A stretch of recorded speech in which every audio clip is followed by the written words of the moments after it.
mempraktekkan work from home. Iya. Ini sudah stay at home juga. Jadi kan Presiden sudah memutuskan untuk melakukan darurat kesehatan masyarakat. Iya. Ada kata lainnya juga, pembatasan sosial skala besar. Itu pilihan dari darurat itu. Nah, semua ini kan sudah disosialisasikan ya, Bang Refli. Iya. Ini karantina mulai dari mandiri, rumah sakit, wilayah, bahkan teritorial. Iya. Kita tahu teritorial pun sudah ada pengecualiannya juga. Teritorial itu kan Indonesia ditutup, tapi ada pengecualian kan. 6 poin yang diberikan oleh pemerintah.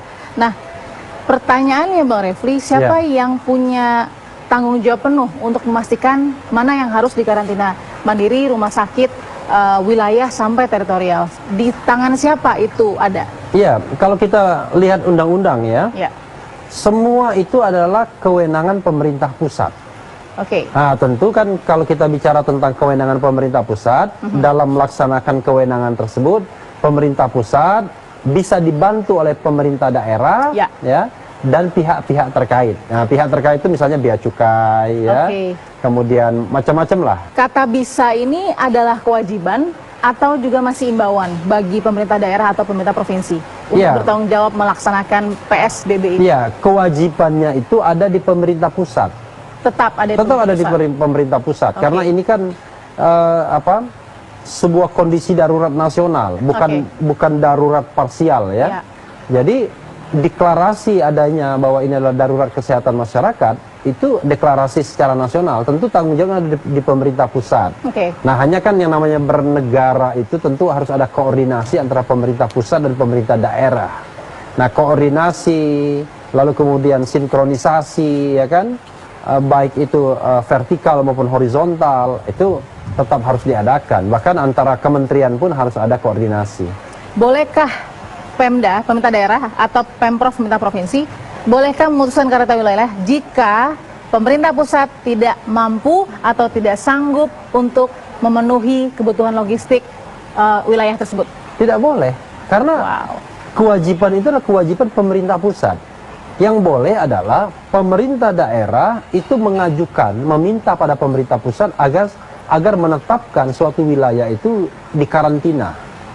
Misalnya wilayah apa saja, wilayah DKI, maka Gubernur Anies minta kepada Presiden, mungkin melalui Menteri Kesehatan, karena keputusan itu di Menteri Kesehatan, agar wilayah DKI itu di lockdown, di karantina wilayah.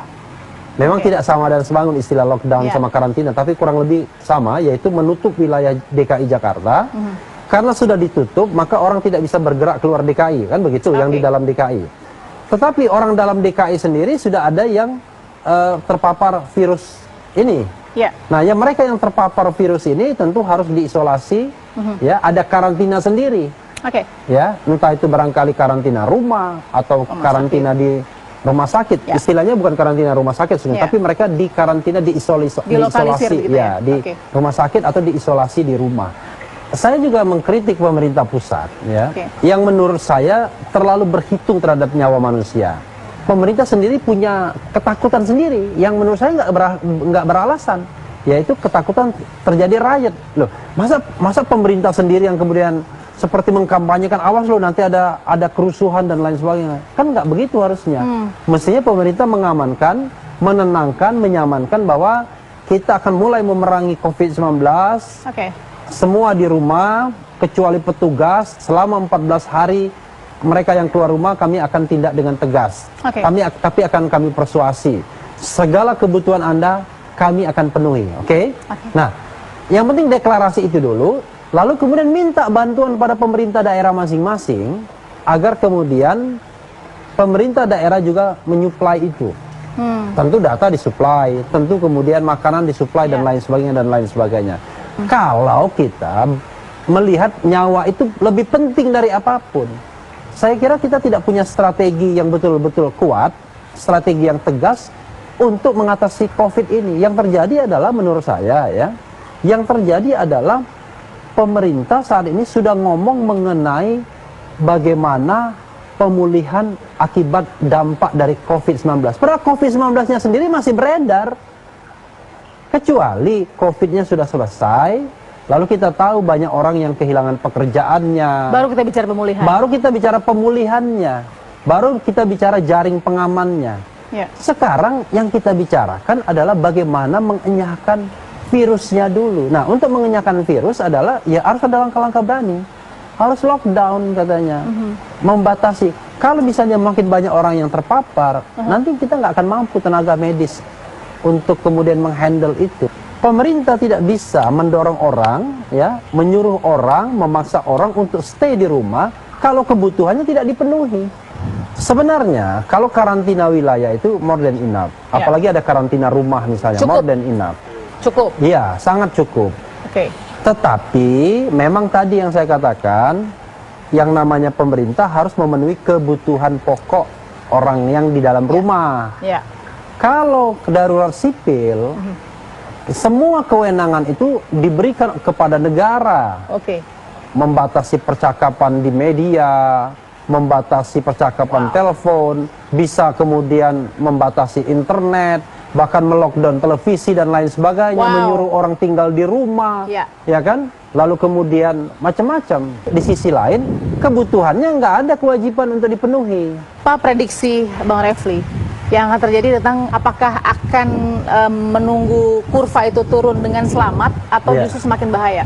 Kita harus mencari langkah yang paling tepat, yang paling berani dengan segala resiko menurut saya untuk mengenyahkan COVID-19 dulu. Soal perhitungan ekonomi, pelambatan pembangunan, citra pemerintahan, mungkin kan begitu, dan lain-lain sebagainya, kita hitung belakangan saja menurut saya. Itu solusinya? Iya. Kenapa? Kita orang yang biasa survive kok sebenarnya orang Indonesia. Tahun 98 kita krisisnya minta ampun bisa survive. Yang penting pemerintah itu jujur kalau mengatakan mereka nggak mampu untuk menghandle semuanya, ya kan? Karena kenapa? Selain dampak hitungan hari ini, kami juga memperhitungkan dampak kedepannya, kan? Sustainability pemerintahan dan ekonomi misalnya jauh lebih baik ketimbang menurut saya sampai saat ini kita diombang-ambingkan tanpa kejelasan strategi pemerintah untuk mengenyahkan COVID-19. Hanya berharap tadi save by the bell.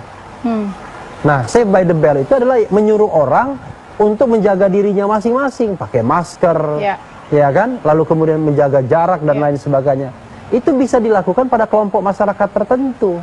Tapi pada kelompok masyarakat yang lain, tukang ojek misalnya, pemukiman padat dan lain sebagainya, susah sekali. Nggak mungkin tukang ojek kemudian dia pakai physical distancing. Tidak mungkin warga di rumah petakan bisa punya physical distancing. Baik. Bang Refli, terima kasih. Kita akan temuan fakta berikutnya.